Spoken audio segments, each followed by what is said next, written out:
So the kids want to report her missing. None of this is adding up. Dale says, no, I don't want to do that right now.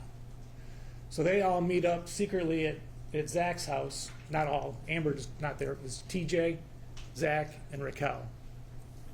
And they make the call to the police because something is definitely wrong. 6:55 p.m., Sheriff's Deputy Austin Hall shows up at the Munger property and talks to Dale. Dale says, basically confirming the facts that I just went through with you, that Stephanie had called him. He found out from her that Dee was missing, that she had left her wedding ring, and he said, this is weird because, we've had arguments over and over, and Dee has left many times, but she always takes Lena. Okay. He says, yeah, we argue all the time, but she's never without her phone. And he says, yeah, she's secretive though, and she parks her car locked in the garage. So Deputy Hall leaves. He's taking his report. Monday, Detective Greca comes back and talks to Dale again. And he says, Dee left like she usually does, but again, he's going through the ways that this is different. Again, he says she never leaves Lena, she's never left her ring before, and she's never left without her vehicle. He admits that it was better that Lena wasn't there for their argument Saturday night. And he admits that on Saturday night, Dee would not let it go. So that's the Monday interview with the police, and you'll see that. Tuesday, Detective Greca comes back, and he walks the property with Dale, looking in all the cabs of the trucks, looking for any possible place on the property that if Dee had some kind of episode, she might have gone and passed out or had some kind of distress. No sign. So he leaves. Tuesday night, comes back with a search warrant to search the properties, all the outbuildings. Okay, and you'll see this on his body cam. He's talking with the daughters, and he's got Dale on the phone because Dale's not at the property at that point in time. This is like after 8 p.m. And he says to him, Dale says, or he knows that Dale's not there because he's talking to him on the phone, and but he has Dale has Jaron, his son, come and get him. And you also see that he moves a tank while the police are searching. And the reason for that is the decision has been made to just let Dale do his farming, not to interfere with his farming.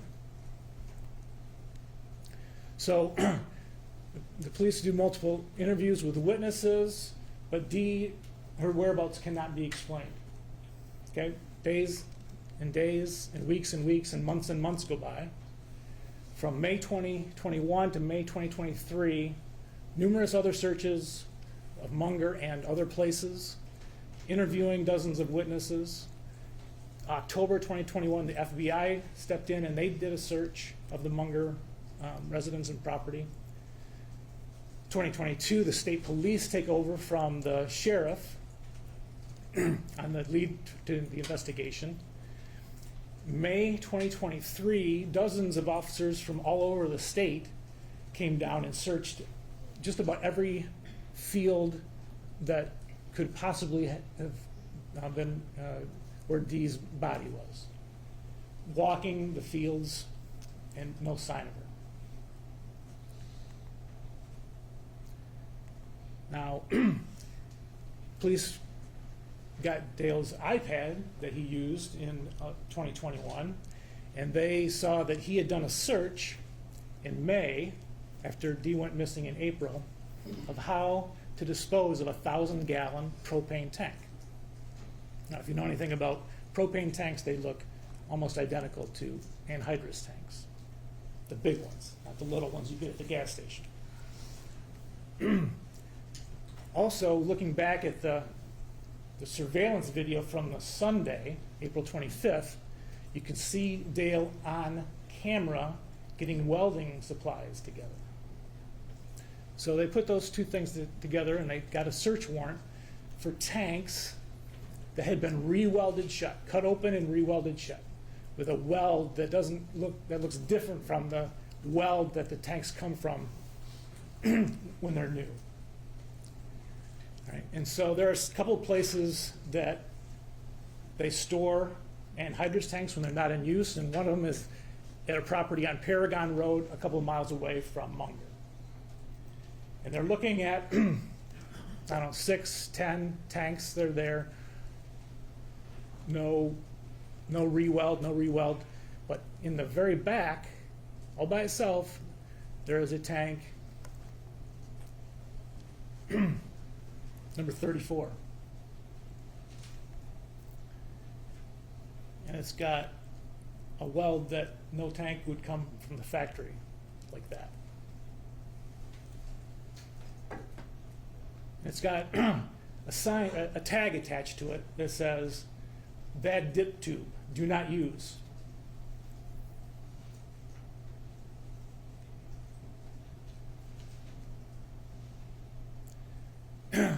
So they take the tank to get x-rayed.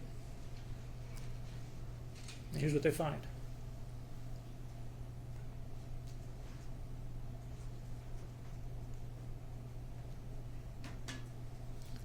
Based on seeing what's obviously a body in the tank, they then are ready to see, okay, who is that? So they take the tank. Before they cut it open, they put a camera inside, and sure enough, there's a tarp. In that tarp is a body, and that body is Dee Warner.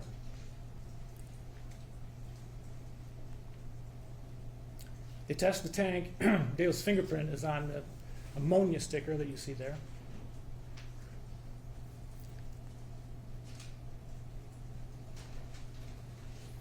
They test the paint, and it's similar to the paint in the old shop on the Munger farm.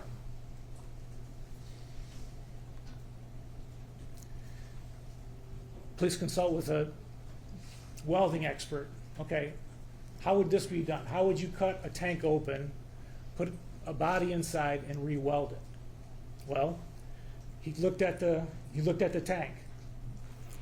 He looked at how it was cut open. He could determine from the marks that he could see on where it had been cut open that it was cut open with an abrasive cutoff wheel.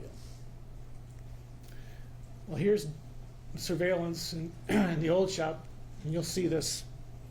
This is Dale with an angle grinder and cutoff wheels. The expert says, okay, it was welded shut with a gas metal arc welding process.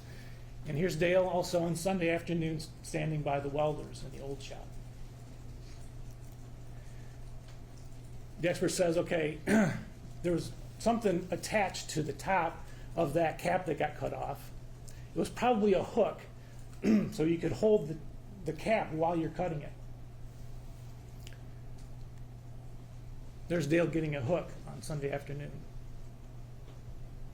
He said, okay, you would use a chain, you'd hook that, you'd wrap the chain around that hook, that's how you would hold the cap while you're cutting it.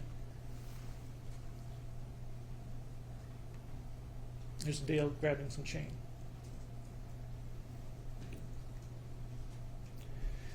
If you're going to weld a tank shut, you're going to need a welding mask and gloves.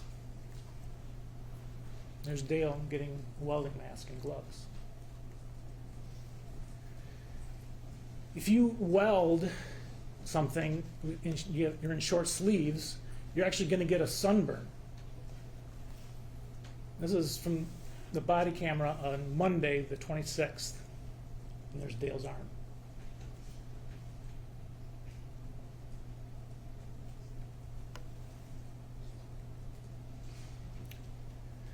So now, please go back to all the surveillance.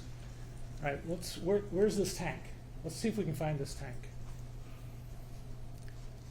So we know that when Detective Greca came on Tuesday, he walked the property with Dale looking for Dee. And here's a section of that body cam. Okay, and this is the area of the burn pile.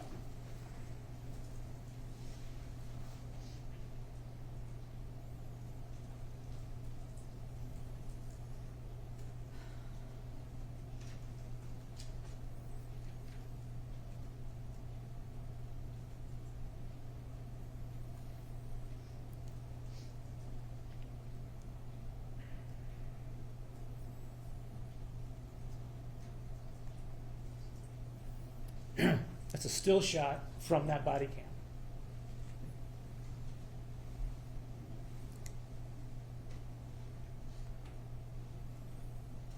I know that you can't see it from where you are. Again, you're going to get this as an exhibit. When you do, you'll see there's an obvious defect in the weld in that area. Blew it up as much as I could.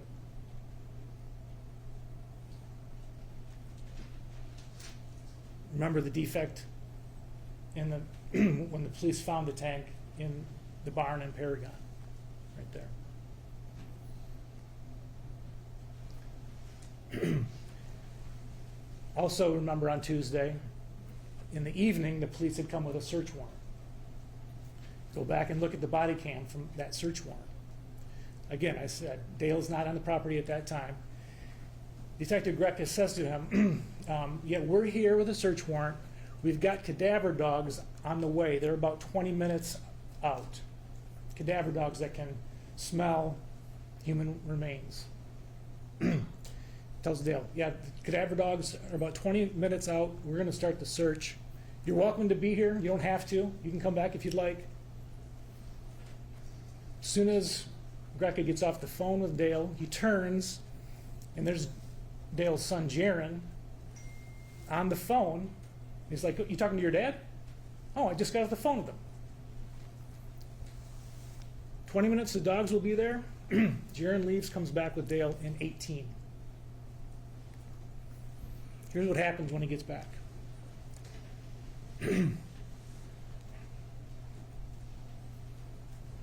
Those men on the pad are part of the search team. They're running a drone.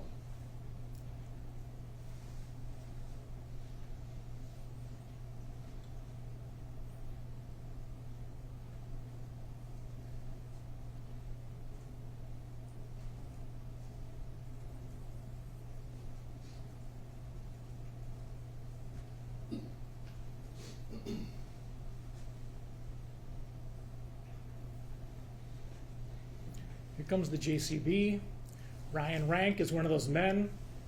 He's going to testify. It was Dale behind the wheel of that JCB. There it goes to the burn pile.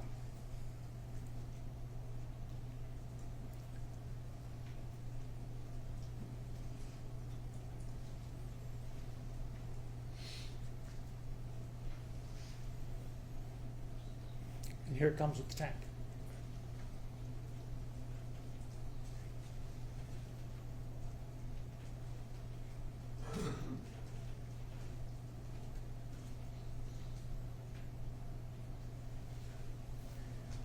Ryan Rank, who was flying that drone, decided to capture it with his camera.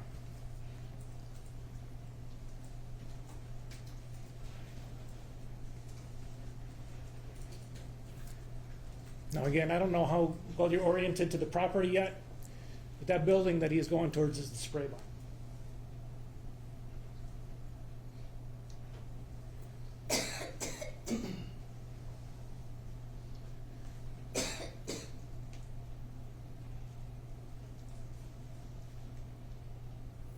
There's the inside of the spray barn on Thursday the 29th with Dale spraying the floor. There's a different view of that.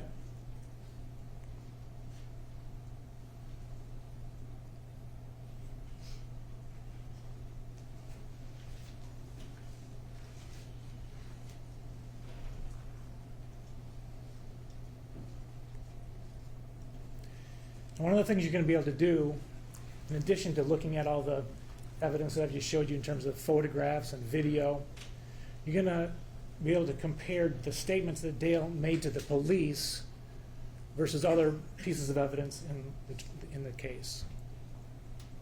So, for example, Dale told the police that he used he used Find My iPhone to look for Dee. Remember that?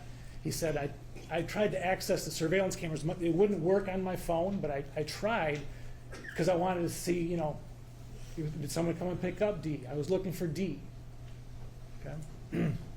But the evidence is he accessed those apps before 10/29. We have the records. By his own admission, he didn't know that Dee was even missing until Stephanie called him at 10:32. You can think about Dale's conflicting statements that just conflict with each other. For example, he acknowledged the Hummer was parked in front of those steps. He acknowledged only Dee or I could have moved it on Sunday morning. He acknowledged that he drove the JCB up to the steps and went in the house. And he also said at the same time Dee was still sleeping. But yet he claimed that Dee was the one that moved the Hummer up to the office. Again, here's where the Hummer was parked, as he acknowledged to the Michigan State Police. Right in front of those steps. Those JCB tracks went right up to the steps. In January 2024, the Michigan State Police went out and they did a little test, a little demonstration to see what would the JCB be able to do up there, parked right in front of those steps. And there you can see what could be done with the bucket.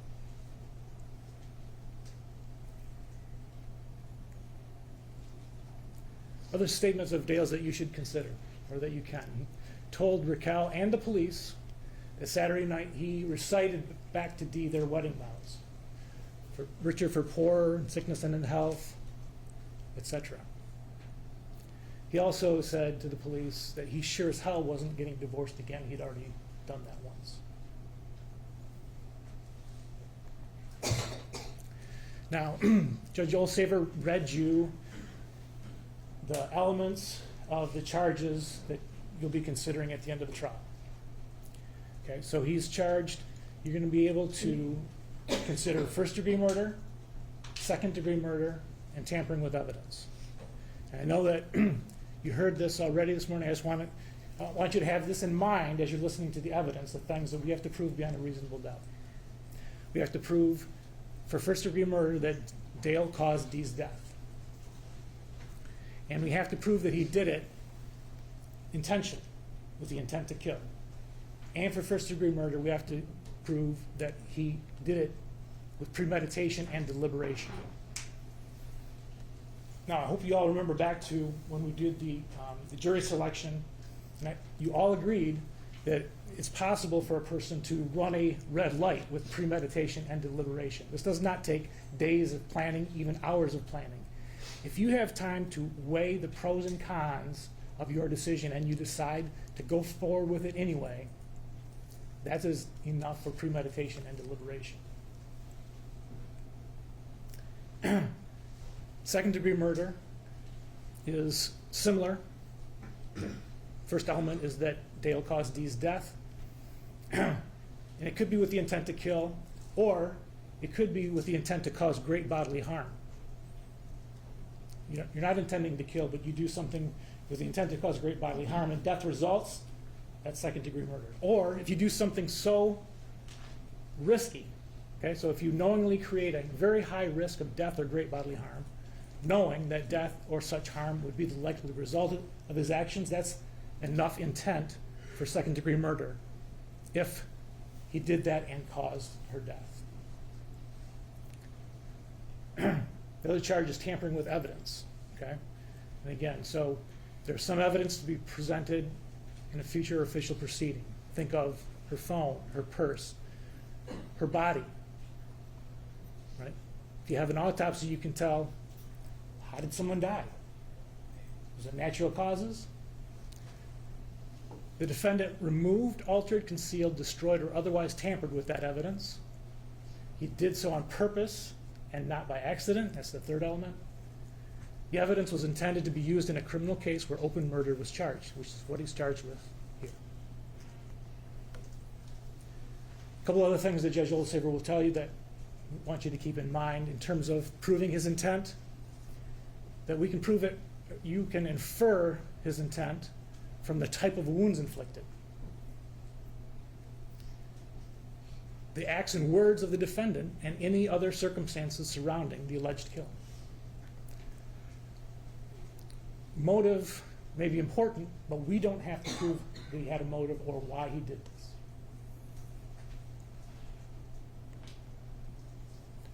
So I remind you of what I started with.